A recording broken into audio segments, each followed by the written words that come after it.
Assalamualaikum warahmatullahi wabarakatuh. Alhamdulillahirabbil alamin wal aqibatu lil muttaqin wala udwana illa 'alal zalimin. Wassalatu wassalamu ala asyrafil anbiya'i wal mursalin sayyidina Muhammadin wa ala alihi wa sahbihi ajma'in, amma ba'd.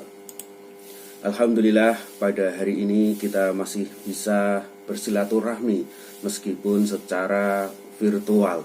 Semoga pandemi ini segera berakhir dan kita bisa kembali beraktivitas seperti biasa. Normal yang bukan new normal. Amin amin ya rabbal alamin. Pada kesempatan hari ini kita akan berdiskusi tentang birrul walidain. Apa itu birrul walidain? Birrul walidain ini merupakan sebuah perintah, tidak hanya anjuran tetapi merupakan perintah yang ada di dalam Al-Quran. Allah dengan jelas sudah memerintahkan kita untuk birrul walidain atau berbuat baik kepada kedua orang tua. Birrul walidain biasanya dikaitkan dengan istilah uququl walidain. Ada istilah birrul walidain, ada istilah uququl walidain. Jadi kedua istilah ini saling bertentangan. Kalau birrul walidain ini kita berbuat baik kepada kedua orang tua, tetapi kalau uququl walidain ini merupakan perbuatan yang durhaka kepada kedua orang tua. Dalam Al-Quran surat An-Nisa ayat 36 sudah dijelaskan bahwa perintah birrul walidain ini menempati urutan yang penting, urutan yang kedua setelah perintah tauhid. Jadi di dalam ayat itu secara jelas Allah menjelaskan bahwa wa'budullaha wa la tusyriku bihi syai'an wa bil walidaini ihsana.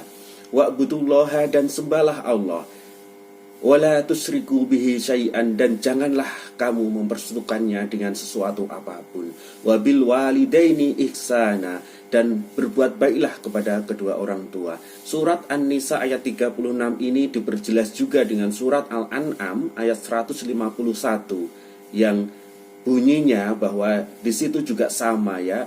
Ma harrama alaikum alla tusyriku bihi syai'an wabil walidaini ihsana.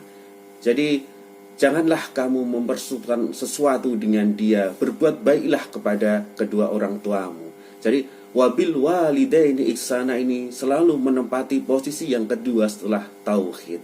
Kemudian diperjelas lagi dengan surat Al-Isra ayat 23. Bunyinya bahwa wabil walidaini ihsana. Jadi sama halnya dengan surat An-Nisa dan surat Al-An'am ayat 151 bahwa perintah berbuat baik, perintah berbakti kepada kedua orang tua ini merupakan perintah yang wajib. Jadi bukan anjuran lagi bahwa berbuat baik atau berbakti kepada kedua orang tua merupakan sebuah kewajiban. Perintah birrul walidain ini juga ada di beberapa hadis. Ada salah satu hadis riwayat Imam Bukhari dan Imam Muslim. Saat itu ada sahabat yang bernama Abdullah bin Mas'ud. Abdullah bin Mas'ud ini bertanya kepada Rasul, amalan apa yang paling dicintai Allah ya Rasul? Kemudian Rasul menjawab, as-sholatu ala waktiha. Yang pertama adalah sholat pada waktunya. Kita sebagai umat Islam, sebagai seorang muslim, ini sudah tahu kewajiban kita adalah sholat 5 waktu. Sholat yang dilaksanakan atau yang dikerjakan pada waktunya ini merupakan hal yang paling dicintai oleh Allah. Jadi marilah kita renungkan bersama, apakah sholat kita laksanakan secara tepat waktu atau tidak. Jadi as-sholatu ala waktiha ini merupakan amalan ibadah yang dicintai oleh Allah yang pertama. Kemudian sahabat Abdullah bin Mas'ud ini melanjutkan, apalagi ya Rasul? Kemudian Rasul menjawab, summa birrul walidain. Jadi yang kedua adalah berbuat baiklah kepada kedua orang tua. Birrul walidain ini menepati urutan kedua setelah sholat pada waktunya. Kemudian sahabat Abdullah bin Mas'ud ini melanjutkan pertanyaannya, summa ayun, apalagi ya Rasul? Kemudian Rasul menjawab, al-jihadu fi sabilillah. Jadi urutan pertama ibadah yang dicintai Allah adalah sholat pada waktunya. Kemudian yang kedua adalah berbuat baik kepada kedua orang tua atau birrul walidain. Yang tingkatan ketiga adalah jihad fi sabilillah. Dari hadis ini kita tahu bahwa jihad fi sabilillah ini betapa besar pahalanya, tetapi masih ada di bawah birrul walidain. Dalam hadis lain, pernah ada sahabat yang bertanya kepada Rasul. Jadi seorang sahabat ini minta izin kepada Rasul untuk berjihad, untuk pergi berjihad. Kemudian Rasul bertanya kepada sahabat ini, apakah masih memiliki orang tua? Kemudian sahabat ini menjawab, "Na'am ya Rasul, saya masih memiliki kedua orang tua." Kemudian Rasul ini melanjutkan jawabannya, berjihadlah dengan berbakti kepada mereka. Fajahid. Jadi jihad utama itu adalah berbakti kepada orang tua. Ini sangat penting bagi kita sebagai seorang anak ya, untuk berbakti kepada kedua orang tua. Salah satu cara kita adalah selalu mendoakan kedua orang tua kita. Doa anak yang soleh, doa anak yang solihah, ini adalah doa yang membahagiakan kepada orang tua. Orang tua kita yang sudah mendidik kita dari mulai di dalam kandungan sampai sebesar ini, mungkin ya, sampai sebesar ini tidak akan bisa kita balas jasanya dengan suatu apapun. Jadi sebagai anak yang baik, kita harus selalu berbelas kasih, selalu mengasihi kedua orang tua kita, selalu mendoakan kedua orang tua kita, karena orang tua kita ini, tanpa orang tua kita tidak bisa hidup di dunia ini. Berbuat baik kepada kedua orang tua ini merupakan sebuah kewajiban. Sebagai seorang anak, kita harus berbakti kepada kedua orang tua. Karena apa? Yang pertama adalah surga itu salah satu pintunya adalah berbuat baik kepada kedua orang tua. Bahkan ridho Allah ini juga bergantung pada ridho orang tua, terutama ridhonya ibu. Kenapa ibu? Karena ibu ini pengorbanannya sangat besar. Mulai dari saat mengandung atau hamil kurang lebih selama 9 bulan, kemudian melahirkan kita. Ini betapa sakitnya ya. Jadi bersyukurlah yang masih memiliki kedua orang tua. Mari kita berbakti kepada kedua orang tua, terutama ibu ya. Ada kisah yang menceritakan bahwa ada sahabat yang bertanya kepada Rasul, siapa manusia yang perlu kita hormati pertama kali ya Rasul? Yang pertama adalah ibu baru ayah.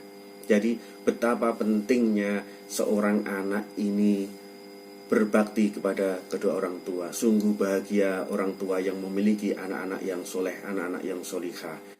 Ibu atau bapak ini, orang tua ini ketika sudah lahir itu sudah mengharapkan kepada kita yang baru lahir. Harapannya adalah menjadi anak yang soleh, anak yang solihah. Tidak ada harapan orang tua yang ingin anaknya ini durhaka kepada orang tuanya atau uququl walidain.